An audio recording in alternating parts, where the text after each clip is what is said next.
Je suis épuisé. Oula. Est-ce que oui, j'ai de la voix encore un petit peu, ça va. Je suis complètement épuisé, les amis. Oh, ce match m'a... Oh, j'ai l'impression de l'avoir joué, quoi. Victoire du Barça, les amis. Victoire très importante du Barça, 1-0 contre l'Atlético de Madrid. Débrief à chaud, c'est parti.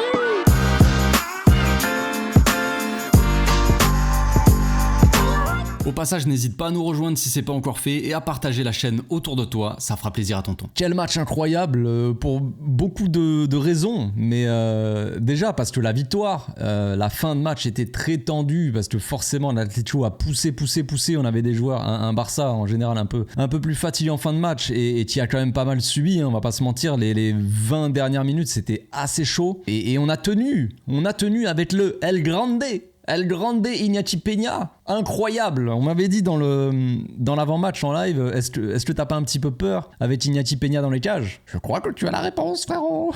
Alors, c'était un match de ouf. C'était vraiment un vrai match de football. Un vrai match de football. Alors certes, on va pas faire les malins, on va pas s'enflammer non plus parce qu'il y a toujours des petites choses à arranger dans ce Barça parce que rien n'est parfait. Je l'ai déjà dit ici plusieurs fois dans les derniers matchs, je voyais du positif, je voyais du mieux, je vous l'avais dit, mais vous ne m'écoutez pas. Vous ne m'écoutez pas, vous ne voulez pas m'écouter, moi je n'y peux rien. Que voulez-vous que je vous dise ? Mais oui.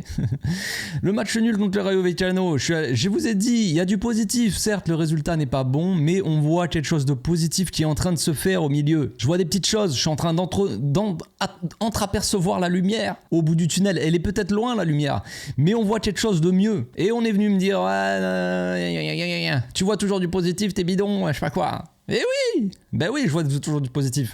Parce qu'il y en a du positif. Et la lumière, on l'a un peu plus vu aussi aujourd'hui. On a vu quasiment une masterclass de l'équipe en première mi-temps.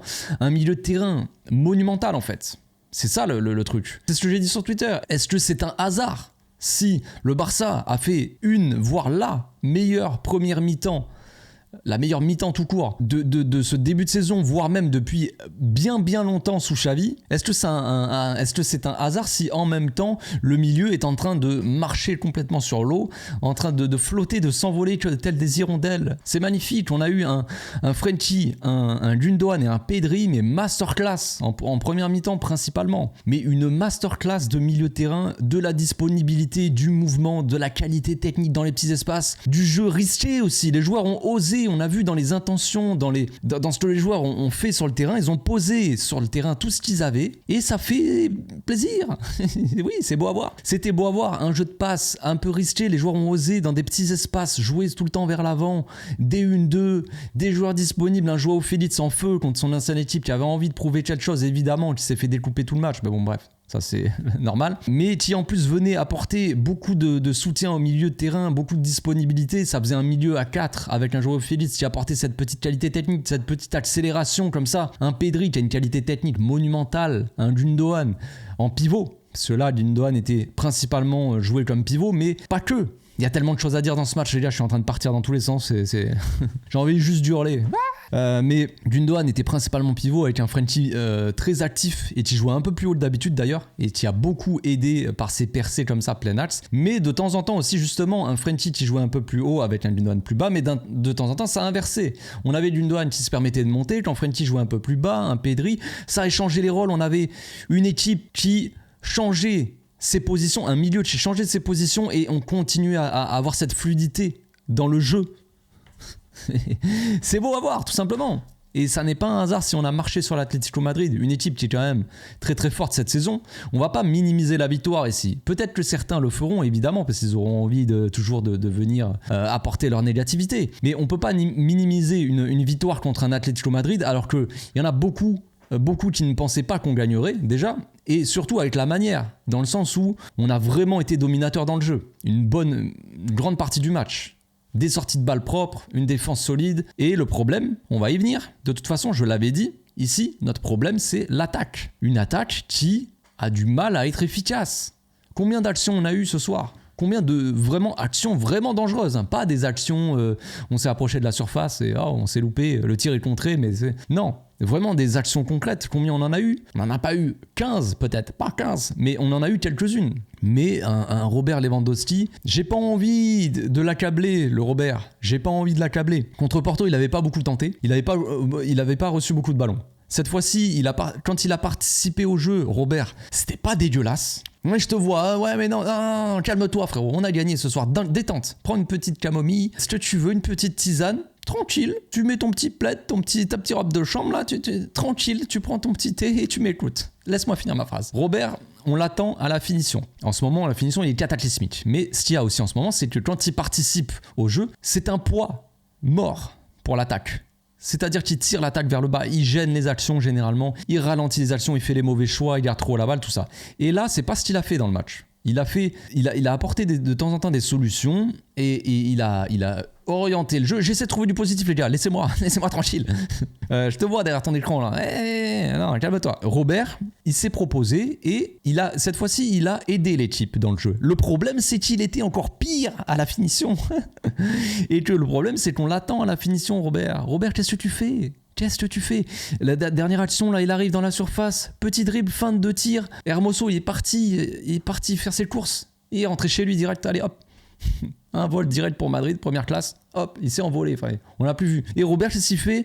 Il tire comme ça à côté. Alors oui, il y en a qui auraient pu dire il aurait pu la donner à Pedri dans l'Axe ou Joao Félix. Oui, mais c'est Robert, c'est un numéro 9, c'est un attaquant. Quand un attaquant se retrouve dans cette position, il tire. On le sait. Le problème, c'est qu'il loupe sa frappe. Et qu'il tire. Il fait une vieille frappe intérieure du pied enroulée vers l'extérieur comme ça. Ça ne va pas, Robert. Ça ne va pas. Ça ne va pas, Robert. Et non. Il va falloir faire quelque chose. Parce que là, les pieds carrés, c'est compliqué, mon petit Bob.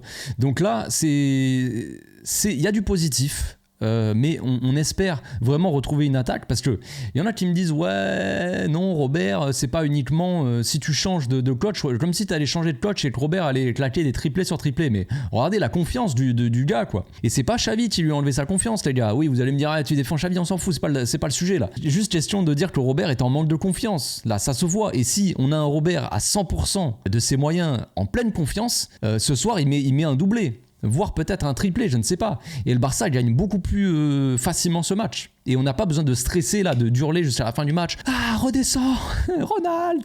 Tu vois, on n'a pas besoin de crier comme ça. Enfin, moi en tout cas. Pas besoin d'embrouiller tous mes voisins et hurler, non. Et ça, c'est assez frustrant. Donc, il va falloir vraiment que nos attaquants ils retrouvent la confiance comme ça. Mais on a une bonne base. On avait dit dans l'avant-match que ce match-là, il n'était pas forcément décisif en soi dans la course au titre, tu vois. Même si forcément, il faut gagner, il faut rester collé il faut pas avoir trop de distance.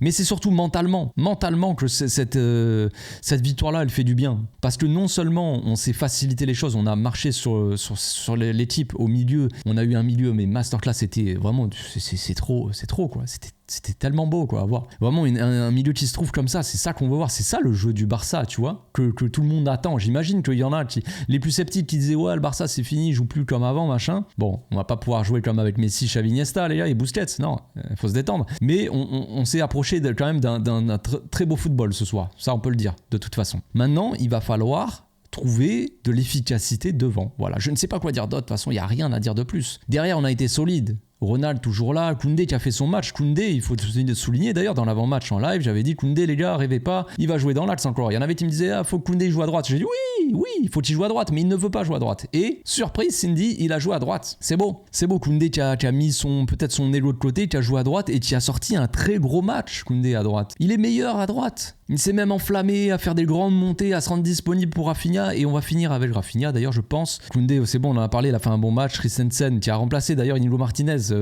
qui avait des gènes ou qui s'est blessé peut-être à l'échauffement et donc bref on va parler quand même j'ai pas parlé de Joao Félix mais il y a tellement de trucs à dire. On va parler vite fait de Rafinha pour dire quand même qu'il a fait un bon match. J'ai vu beaucoup de critiques sur Rafinha. Effectivement on peut le critiquer parce que c'est toujours dans le dernier geste que Rafinha ça pêche quoi. Le tir, la première action directe dès le début du match, il passe comme ça 1-2 avec Pedri, c'est magnifique, il fait une vieille frappe écrasée. C'est pareil que Robert. Rafinha dans les intentions là il est bon, il fait une passe D quand même.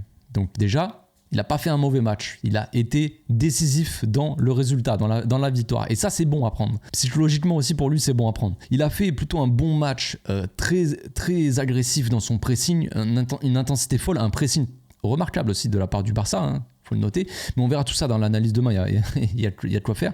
Et un Rafinha qui avait envie vraiment et qui était plein de bonnes intentions, sauf que dans la finition, tu vois, dans le dernier geste, à chaque fois c'est trop brouillon, mais peut-être que quand il sera un peu plus en confiance, peut-être que ça viendra et qu'il va claquer un petit but par-ci, une passe D par-là, et que ça ira un peu mieux, quoi. Qui sera un peu plus utile à l'équipe, un peu plus décisif, un peu plus régulièrement décisif, quoi, et finalement. Donc voilà, Joao Félix qui avait envie, qui a été monumental aussi, le but qu'il met Joao Félix, quand même, la passe de Rafinha, elle est un peu molle quand même, mais il se bat pour la prendre, il s'emmène le ballon, le goal qui sort, il fait une balle piquée, c'était quoi, c'est quoi ça? Il veut faire quoi? Il veut nous rappeler des buts à la Messi, où il fait, bon, je vais pas comparer Joao Félix à Messi, mais tu vois ce que je veux dire, des petites balles piquées comme ça, tu crois que l'action est finie, ton espoir est en train de s'envoler, et puis bam, balle piquée au-dessus, but. Et la célébration qui va avec. C'était une belle soirée finalement, hein. C'était une très belle soirée.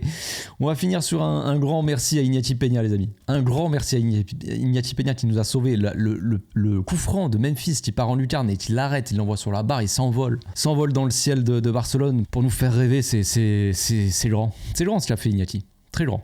Donc on se retrouve demain les amis pour l'analyse. Il y a tellement de choses à voir, ça va être un régal, je pense. Moi je vais me régaler en tout cas. Et puis on se retrouve après le surlendemain, oui, pour la FAQ. Je vais mettre en story sur Instagram une boîte à questions. N'hésitez pas à me poser des questions sur le match. J'y répondrai donc si tout se passe bien mardi. Je vous souhaite une agréable soirée, dormez bien sur vos deux oreilles. Ciao.